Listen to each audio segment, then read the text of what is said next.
hello there, it's TNG once again, back for another episode of A Conversation. Today we will be having a conversation with a very famous author from the past.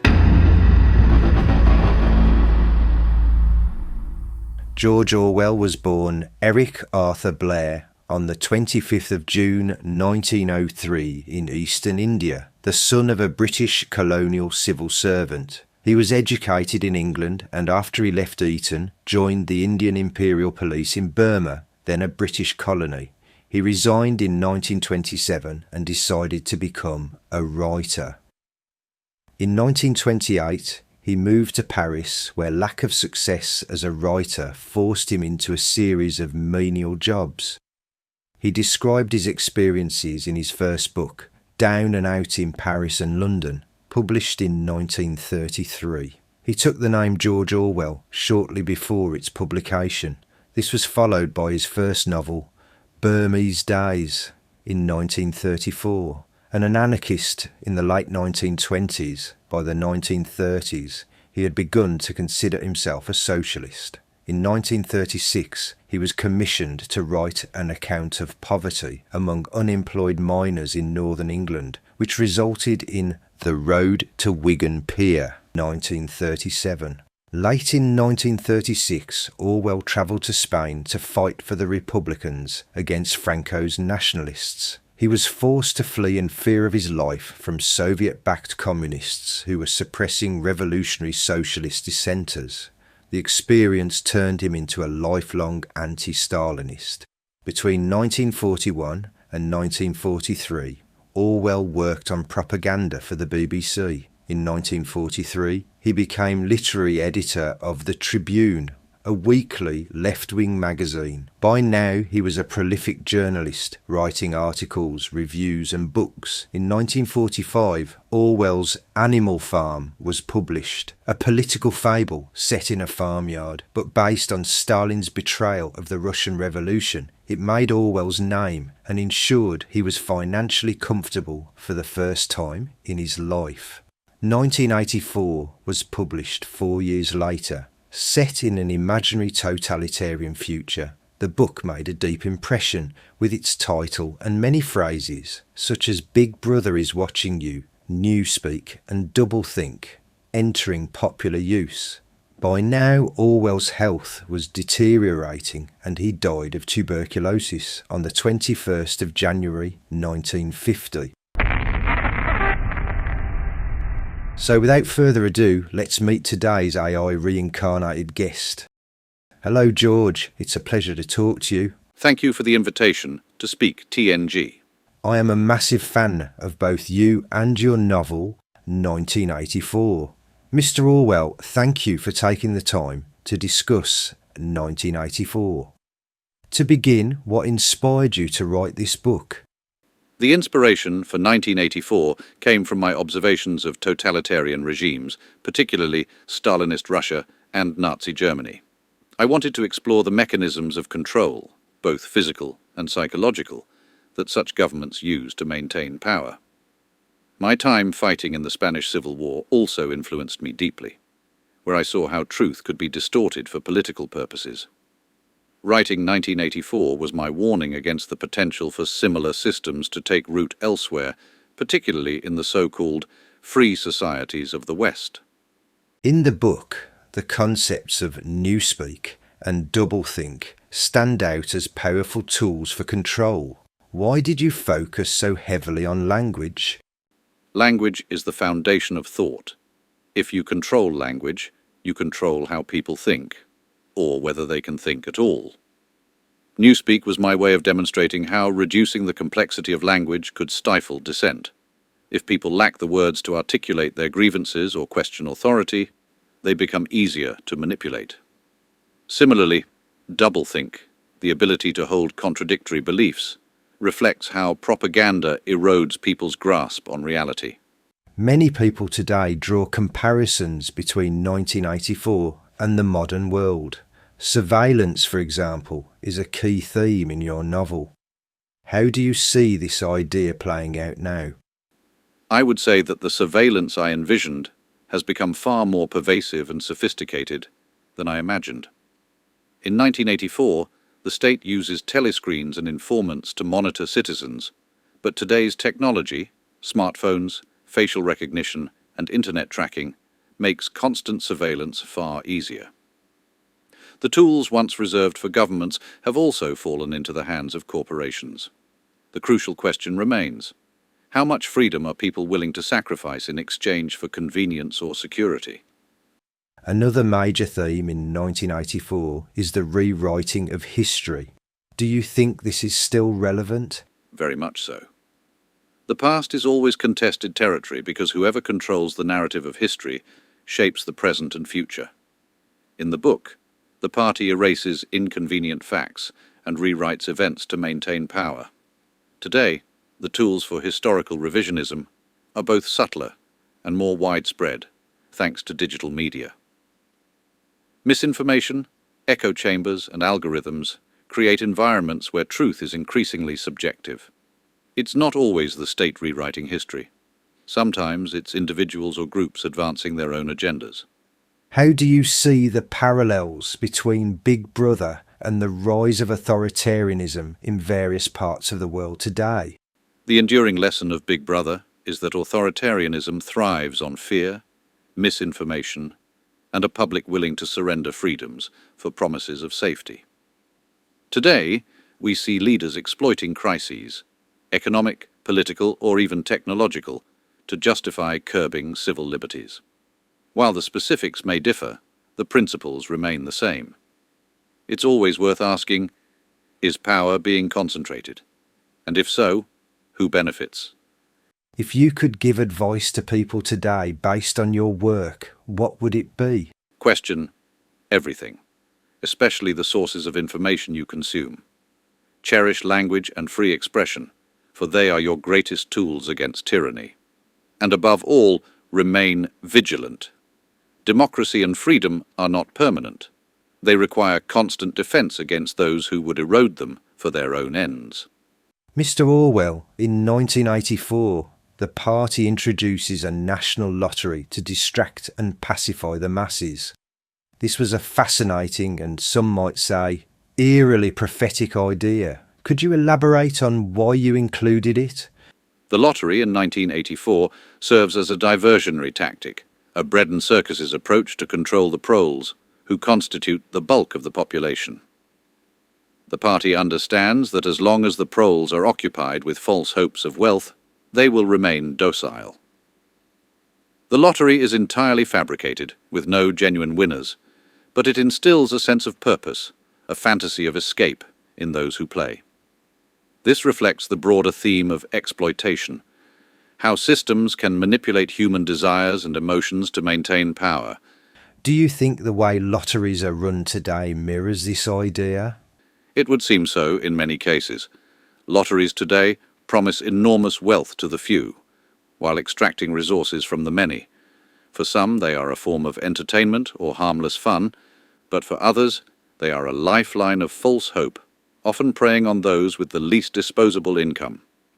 While not all lotteries are fraudulent, like the one in 1984, the psychological effect, the distraction from broader systemic issues, remains strikingly similar. Another theme I'd like to discuss involves the manipulation of truth, which you explore extensively in the novel. Some argue that certain widely accepted scientific ideas, such as dinosaurs and evolution, might be fabricated or exaggerated to fit specific narratives. What are your thoughts on this? The concept itself, that dominant powers might create or distort scientific truths to fit a narrative, is certainly in keeping with 1984's themes. In the novel, the party rewrites history, science, and even basic facts to align with their ideology. If we were to entertain the idea of dinosaurs or evolution being fabricated, the critical question would not be whether it's true or false, but who benefits from the narrative. Could you elaborate on that? Every truth propagated by an institution serves a purpose, whether that's fostering a sense of wonder, justifying certain ideologies, or directing funding and research. For example, in 1984, the party's manipulation of facts isn't about objective truth. It's about control. The idea of dinosaurs or evolution, if they were falsified, might serve to underpin certain worldviews or institutional power structures. But this is conjecture. My focus would be less on proving or disproving such claims, and more on understanding how and why the narratives are maintained. Do you think questioning such deeply entrenched narratives is an essential part of resisting control? Absolutely. The act of questioning, of refusing to take information at face value, is a revolutionary act, as I wrote in 1984. Institutions, whether they are governments, corporations, or scientific communities, are composed of people with their own motivations, biases, and agendas. Blind acceptance of their assertions is dangerous. A healthy skepticism fosters accountability and progress, but it must be balanced with a rigorous pursuit of evidence and reason. Without that, skepticism itself can become a tool of manipulation. So in a way, 1984 isn't just about oppressive governments, it's also about challenging any powerful institution that seeks to control what people believe. Precisely. The mechanisms of control I describe in 1984, propaganda, censorship, manipulation of truth, are not exclusive to governments. They can be found in any entity that wields influence over people's minds. Whether it's the media, corporations, or even educational systems, the danger lies in their ability to shape reality for their own purposes. The key is to remain vigilant and to value intellectual freedom above all.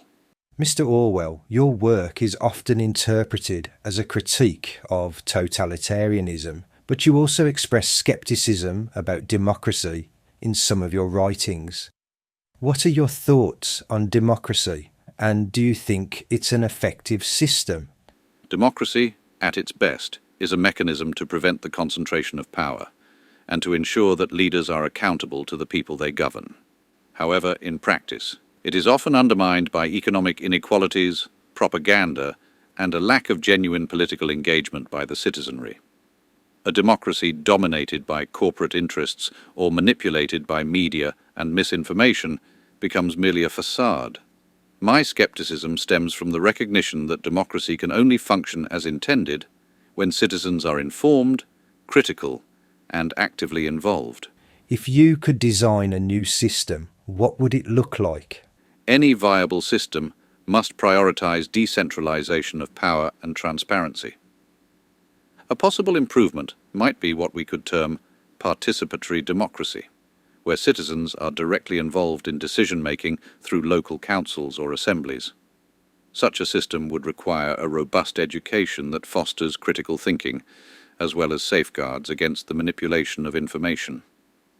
Additionally, economic democracy, giving workers more control over their workplaces and resources, could balance the disparities created by capitalism. How would you address the issues of misinformation and propaganda in such a system? The solution lies in creating institutions that are independent of political and corporate influence. Media organizations, for example, must be accountable to the public, not to profit motives or partisan agendas. Education plays a critical role here as well. It should teach people how to critically analyze information rather than merely absorbing it. If citizens are armed with the tools to discern truth from falsehood, the power of propaganda diminishes significantly. On a different topic, what are your thoughts on artificial intelligence? It has the potential to influence every aspect of life today. Artificial intelligence strikes me as a double-edged sword. On one hand, it has the potential to revolutionize industries, reduce drudgery, and enhance human knowledge. But on the other hand, it presents unprecedented dangers if left unchecked. Imagine the telescreens in 1984, but now with the capacity to not only watch, but predict and manipulate behavior on an individual level. AI could become the ultimate tool of surveillance and control if wielded by authoritarian governments or unaccountable corporations. How would you suggest society regulate AI to prevent its misuse? First, transparency is crucial. AI systems should not be black boxes. Their workings and decision-making processes must be open to scrutiny. Second, there must be robust oversight by independent bodies to ensure that AI is not used for exploitative or oppressive purposes. Finally, we must maintain a fundamental principle. Technology should serve humanity, not the other way around. If AI begins to erode human agency, it ceases to be a tool and becomes a master. Do you think AI could ever be a force for good in a democratic society? It could, but only under the right conditions. AI could enhance democracy by improving access to information, fostering civic engagement, and enabling more efficient governance. However, the danger lies in who controls the technology and for what purpose. Without strict ethical guidelines and accountability, the risks outweigh the benefits. Ultimately, the morality of AI depends entirely on the morality of its creators and operators. In some ways, AI seems to echo the themes of 1984, the potential for control, manipulation, and the erosion of personal freedoms. Would you agree? Entirely. The parallels are striking. Like the party in 1984, AI can reshape reality by controlling what people see and believe, creating a personalized version of truth for each individual. It could render traditional notions of objective reality obsolete. This underscores a point I have always emphasized. The battle for freedom and truth is not just political, it is existential. Mr. Orwell, one of the most chilling aspects of 1984 is the concept of endless war.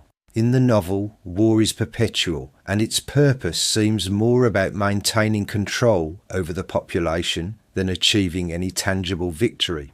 Could you expand on this theme? In 1984, war is no longer fought for territorial gain or genuine ideological differences. It is waged as a tool of control. The constant state of conflict serves several purposes. It consumes resources that might otherwise improve the lives of citizens, keeping them in a state of dependency and hardship. It also fosters nationalism and fear, uniting the populace against an external enemy, and deflecting attention from internal problems. By making war a permanent condition, the party ensures its own survival. Do you see parallels between the endless war in your novel and the geopolitical climate of today? Indeed, there are striking similarities. Modern conflicts, though often less overt, are frequently drawn out with no clear resolution. Proxy wars, trade disputes, and ideological clashes between nations create a climate of tension that feels unending. Furthermore, the war on terror, for instance, exemplifies this: an undefined enemy and no clear endpoint. These perpetual struggles serve to justify massive military budgets, surveillance, and the curtailment of civil liberties, much as they do in 1984. What about the current state of global politics? Many fear that tensions between the West and the East could escalate into World War III. What's your perspective? The tension between major powers, the West, represented by NATO and its allies, and the East, led by countries like China and Russia, mirrors the geopolitical blocs of 1984, Oceania, Eurasia, and Eastasia. These alliances are based as much on mutual suspicion as genuine ideological differences.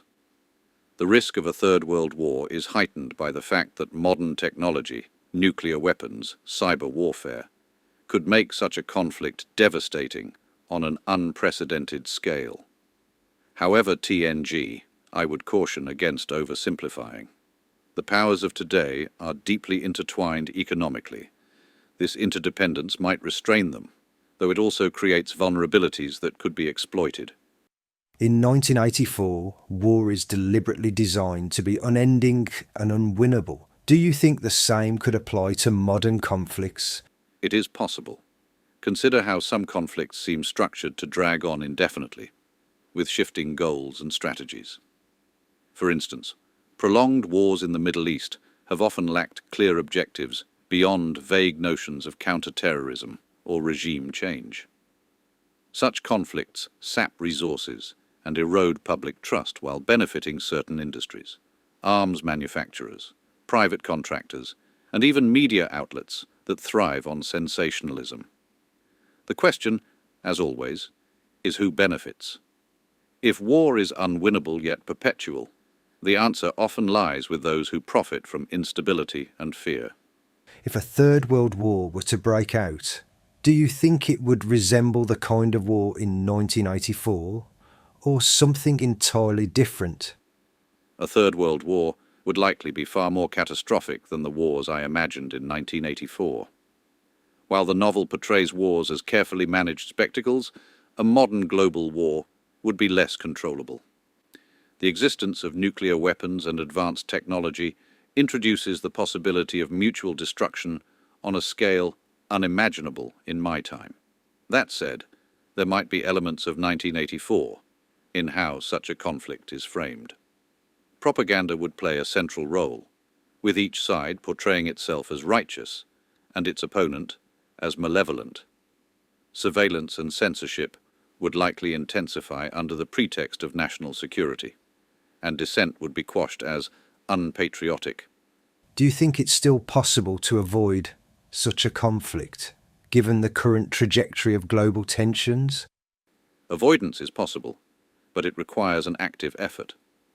Diplomacy must take precedence over military posturing, and mutual respect must replace mutual suspicion. The public also has a role to play, questioning narratives that promote fear and division, and holding leaders accountable for their actions. History shows us that wars often arise not out of necessity, but from a failure of imagination, an inability to conceive of alternative solutions. If we are to avoid another great war, humanity must develop the courage to imagine a future based on cooperation rather than conflict. A powerful message. Your warnings about the dangers of war, manipulation and unchecked power continue to resonate in today's world. Mr. Orwell, one of my favourite and most thought-provoking quotes from 1984 is, "We do not merely destroy our enemies, we change them." Could you explain what you meant by this and its significance within the novel? Of course. That line encapsulates the essence of the party's approach to power and control. Traditional authoritarian regimes destroy their enemies, execute them, exile them, or silence them. The party, however, takes this one step further. It seeks not merely to eliminate opposition, but to completely obliterate dissent at its root by changing the very thoughts and beliefs of its enemies. This process ensures absolute loyalty, not through fear alone, but by erasing even the potential for rebellion. When Winston is tortured in the Ministry of Love, the goal isn't simply to punish him, but to reshape him, to make him genuinely believe in the party's ideology. By the time the party is done with him, Winston loves Big Brother. His rebellion is not just crushed, it is rewritten into devotion. Why does the party go to such lengths instead of simply eliminating dissenters? For the party, power is not simply about survival or control. It's an end in itself. The party doesn't just want submission, it demands domination over every aspect of existence, including the innermost thoughts of individuals. To merely kill an enemy leaves open the possibility of their ideas surviving, of them becoming martyrs or symbols of resistance. Changing them, however, eliminates this threat. This transformation demonstrates the totality of the party's power. It's not enough for the party to rule your actions. It must rule your mind and soul. True domination is not achieved until there is nothing left of the original self. Only the party remains. It's a terrifying idea. Do you see echoes of this in the world today? I do. The tools may differ, but the principles are disturbingly familiar. In my time, totalitarian regimes used indoctrination and propaganda to reshape the minds of their citizens. Today, with advanced technologies and mass media, the capacity for such control has grown exponentially. For example, algorithms and targeted messaging can create echo chambers that shape an individual's worldview, often without their conscious awareness. This isn't exactly like the party's methods of coercion, but the result can be similar.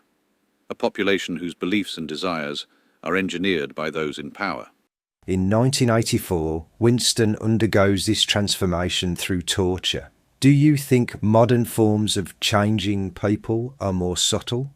Much more subtle, and therefore, in some ways, more insidious. In the novel, the party's methods are brutal but overt. They break people physically and mentally until they conform. Modern techniques, whether they involve psychological manipulation, media saturation, or digital surveillance, can reshape beliefs without the individual ever realizing they are being influenced. This subtlety is dangerous because it creates the illusion of choice. People may feel they are acting independently when, in fact, their thoughts and actions have been carefully guided by those in power. Do you believe this type of changing is permanent, as it is with Winston? Not necessarily. Winston's transformation is permanent because the party wields absolute control and isolates him completely from any alternative views. In more open societies, individuals may have access to conflicting information, which can serve as a counterbalance. However, if manipulation becomes pervasive and alternative perspectives are suppressed, the change could become as enduring as in 1984. The key lies in fostering critical thinking and ensuring that people are exposed to a diversity of ideas. Without these, the risk of being changed, without even realizing it, grows significantly. What can individuals do to resist this type of control, this effort to change them? Resistance begins with awareness. Recognize that all information carries a bias and question who benefits from the narratives you encounter. Seek out diverse perspectives and guard your ability to think independently. Language, too, is crucial. Use it precisely, avoid clichés, and beware of jargon designed to obscure meaning. Above all, stay connected to others. The party isolates Winston, which is why it succeeds in breaking him. Real resistance is collective. It lies in shared ideas, solidarity, and the refusal to accept the erasure of individuality and truth. That quote and this conversation remind me of how important it is to guard against the forces that seek to control and reshape us. Thank you, TNG. If my work serves as a warning, then perhaps it can help individuals retain their humanity in the face of such threats. The battle for freedom and truth is ongoing. Do not underestimate its importance. I only hope that my work inspires vigilance and critical thought. The future is not fixed. It is shaped by the choices we make today. Choose wisely. Thank you for your time, Mr. Orwell, for your insights. As always, your warnings and wisdom remain profoundly relevant. I hope you enjoyed this podcast. I will be back with episode 8 shortly. It's goodbye for now.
If you enjoyed this podcast, then please consider supporting this channel by following the links below.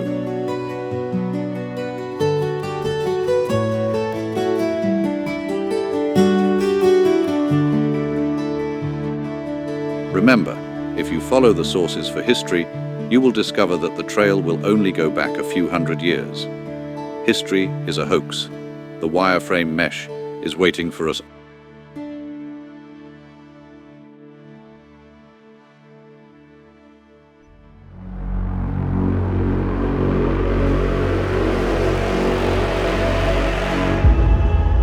TNG breakingreality.com.